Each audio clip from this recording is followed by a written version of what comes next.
course, there's new information in the case against the Army reservist who held 7 Mexican illegal immigrants at gunpoint. Today, a Maricopa County attorney announced that reservist Patrick Cobb had the legal right to make a citizen's arrest in the case. Arizona law allows a private citizen to make a legal arrest if a felony has been committed and that the person he is arresting committed the felony. Joining us now is Army reservist Patrick Cobb, along with his attorney David Cantor. Good to see you both once again. Patrick, explain to me, did you see a felony being committed? Explain the circumstances once again of this arrest you made or the stopping of these people. Did you see or think a felony was being committed?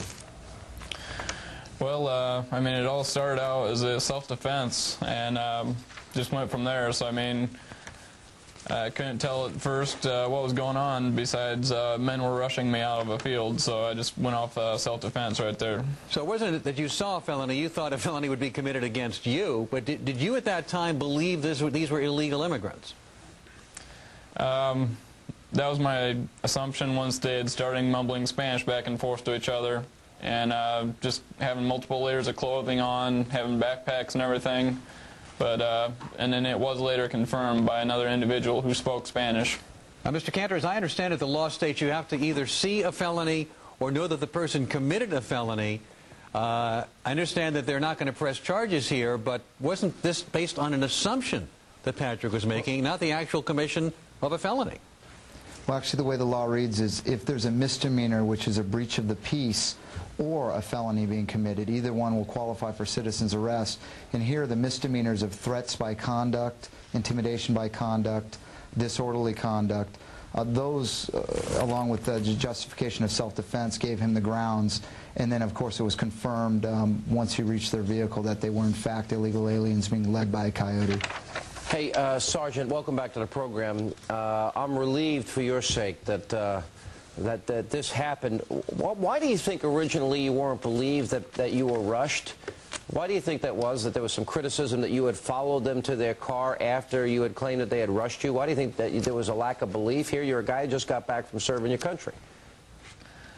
Well, I mean, on the 911 call, everybody says, well, you sound calm, you don't mention anything about it, and I mean, it's just training took over. Been in situations overseas like this before. Yeah. And so, I mean, I just kind of cut to the chase of the current situation and kept a cool head through it. You know, I got to tell you something. I'm not sure if you didn't have the publicity you had and that there was an overwhelming support.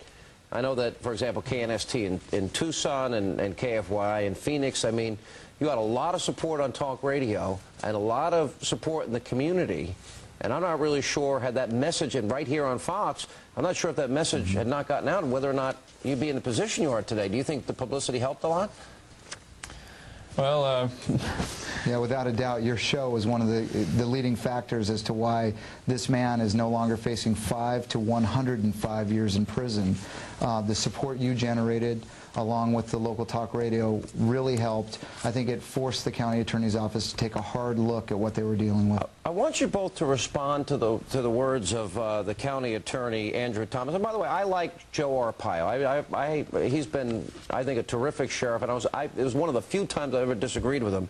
But the county attorney said, quote, "I don't want the message to go out that people can start rounding up illegal immigrants, whether or not they think they're here legally or whether or not they know all the facts," he said. "This is a very unusual case with a narrow set of facts and unusual circumstances that allow you to avoid prosecution." He's basically saying this had everything to do with the fact that you were rushed, that you felt your life was in jeopardy, correct, Sergeant?